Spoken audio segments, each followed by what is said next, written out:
No se puede vivir en la vida cultivando el rencor. Los dolores que padecí en el transcurso de mi vida no me las repara nadie, ni me los devuelve nadie. Hay que aprender a cargar con las cicatrices y con las mochilas y seguir andando y mirando para adelante. Si me dedico a lamerme las heridas del transcurso, no vivo hacia adelante. Y para mí la vida siempre es por venir. Lo que vale es el mañana. Si on regarde aujourd'hui le sujet du réchauffement, quelle est la manière de lutter contre le réchauffement climatique? C'est lutter contre le CO2 qu'on émet.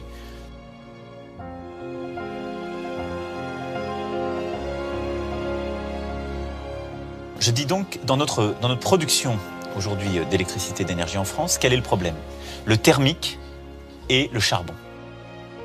Donc celles-là, elles seront toutes fermées parce que c'est ça qui est mauvais pour l'émission. Ensuite, le nucléaire n'est pas mauvais pour les émissions de CO2. Il y a un sujet de coût complet, du retraitement, c'est des cycles longs, mais je pense qu'il faut choisir ses batailles. On a trop d'énergie électrique fournie par le nucléaire, ça crée une dépendance à une seule source d'énergie. On a une autorité indépendante qui s'appelle l'autorité de sûreté nucléaire, qui rend des avis. Elle va rendre un avis d'ici 18 mois où elle va dire, réacteur par réacteur, ce qui est sûr, ce qui l'est moins, ce qu'on peut prolonger au-delà de 40 ans, ce qu'on doit arrêter. Et en fonction de ça, on prendra les décisions de fermeture. I believe in building a better future for our children, which requires offering them a planet that is still habitable in 25 years.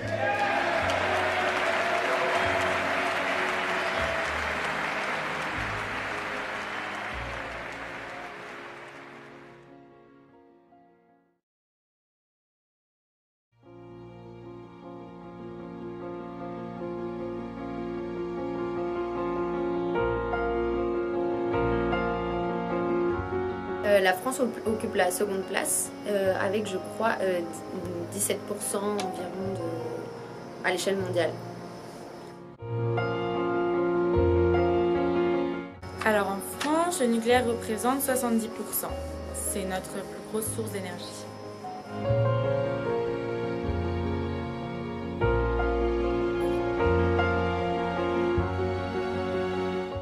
Oui, c'est un pays autosuffisant complètement, l'un des rares d'ailleurs.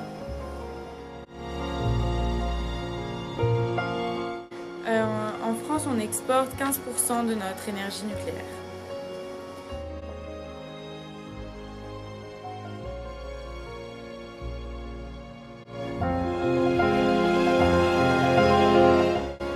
Oui, il est très important, il est de 100 milliards d'euros. Oui, un bénéfice plutôt élevé qui est de 15 milliards d'euros par an.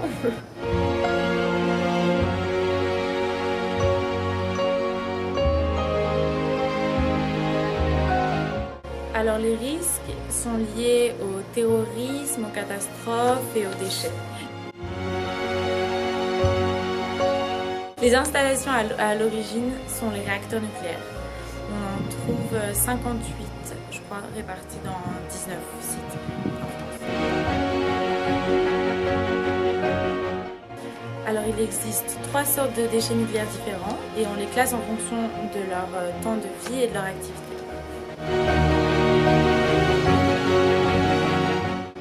Non, il n'y en a pas énormément en fait, parce que sur 1000 sites qui ont des déchets radioactifs, il n'y en a que 7 qui sont capables de recycler et de traiter ces déchets-là.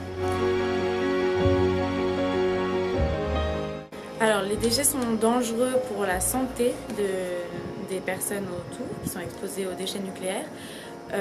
Ça dépend suivant combien de temps tu es exposé en fait, au nucléaire, mais ça peut aller de vomissements jusqu'à malformations génétiques,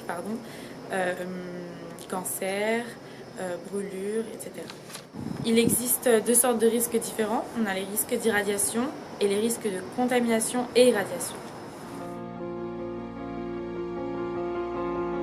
Alors c'est Greenpeace qui nous a mis en garde là-dessus. Et d'ailleurs aujourd'hui il y a énormément de contrôle au sein même des employés des centrales nucléaires. La France essaye de faire en sorte de sécuriser justement ce thème-là. Il y a un organisme qui s'appelle le PPI qui s'occupe de ça. Maintenant, on n'est jamais à l'abri de catastrophes.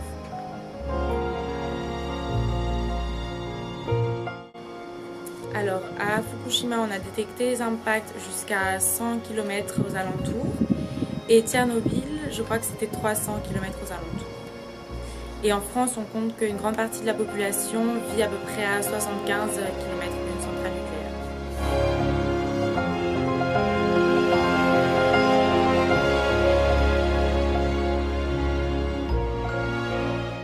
Alors en France, le nucléaire, ça représente 2500 entreprises, ce qui correspond à 200 000 employés à peu près.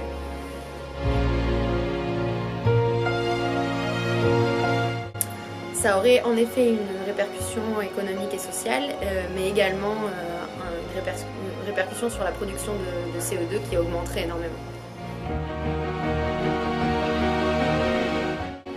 Alors en France, on va mettre en place le plan qui s'appelle Grand Carnage et en fait à développer entre 2014 et 2025. Et le but, c'est que les réacteurs aient une durée de vie prolongée. Maintenant, ils durent à peu près 30 ans, on espère jusqu'à 60 ans. Et aussi, on va améliorer la sécurité.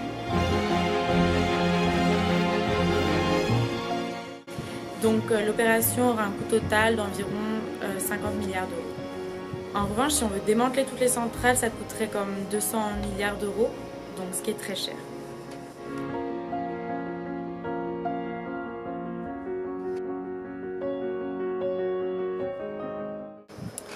Je pense qu'on ne l'a pas encore trouvé, je pense pas que ce soit possible aujourd'hui.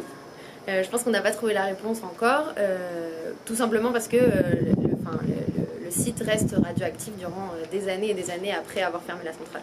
Mais ce qui ne veut pas dire qu'il y a ce qu'on appelle un retour à l'herbe. Un retour à l'herbe, c'est une façon de dire on peut réutiliser le site qui était utilisé par une installation nucléaire pour faire n'importe quelle activité. J'imagine que ça veut connoter que par exemple on pourrait faire de l'agriculture, donc ce qui serait une façon de dire voilà, ce site est totalement dépollué.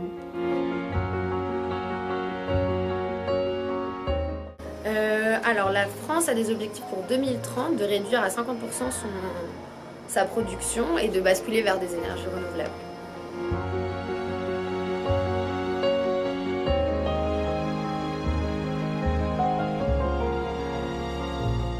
Actuellement, l'énergie renouvelable en France, ça représente 13% de la production, ce qui est équivalent à 20% de la production mondiale. Il y a 5 types d'énergie renouvelable: l'énergie hydraulique, l'énergie éolienne, l'énergie biomasse, l'énergie photovoltaïque et l'énergie géothermique.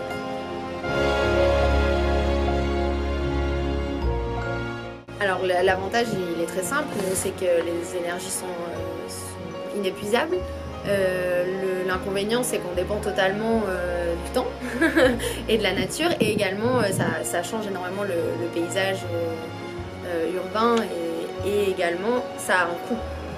Passer à des énergies renouvelables a un coût extrêmement élevé, et c'est d'ailleurs je crois la raison pour laquelle nous n'avons toujours pas passé à ce type d'énergie.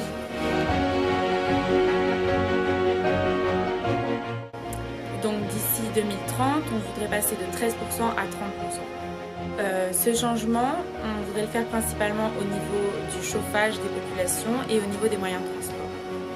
Au lieu d'utiliser l'argent, de perdre l'argent qu'on gagne des exportations, il faudrait qu'on l'utilise justement pour passer à des énergies renouvelables.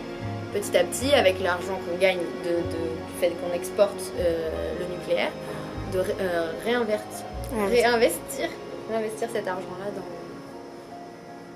dans les énergies renouvelables. Moi, je pense qu'il faut s'inspirer de pays qui le font déjà. On a aussi plus de terrain pour mettre, par exemple, des éoliennes et tout ça. On peut les mettre dans la mer. Et il y a un autre problème.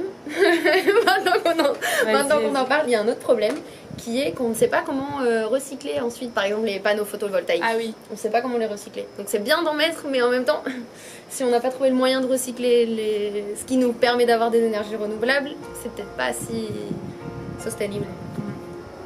Ouais, mais c'est comme il y a Tesla qui a fait un toit où en fait tu peux, c'est un toit pour ta maison qui est avec des panneaux solaires et tu peux garder l'énergie pour utiliser jusqu'à 10 jours. Ah, c'est trop bien. Ouais, genre maintenant c'est le truc qu'ils essaient de faire parce que normalement avec le photovoltaïque tu dois l'utiliser directement, tu peux pas la stocker. Et là Tesla ils ont fait le truc, tu as jusqu'à 10 jours pour l'utiliser, donc ça c'est bien. Parce que l'hiver par exemple, bah ça marche. Ou utiliser l'argent qu'on a, cet argent dont je parlais, pour l'injecter dans la recherche, pour les énergies renouvelables.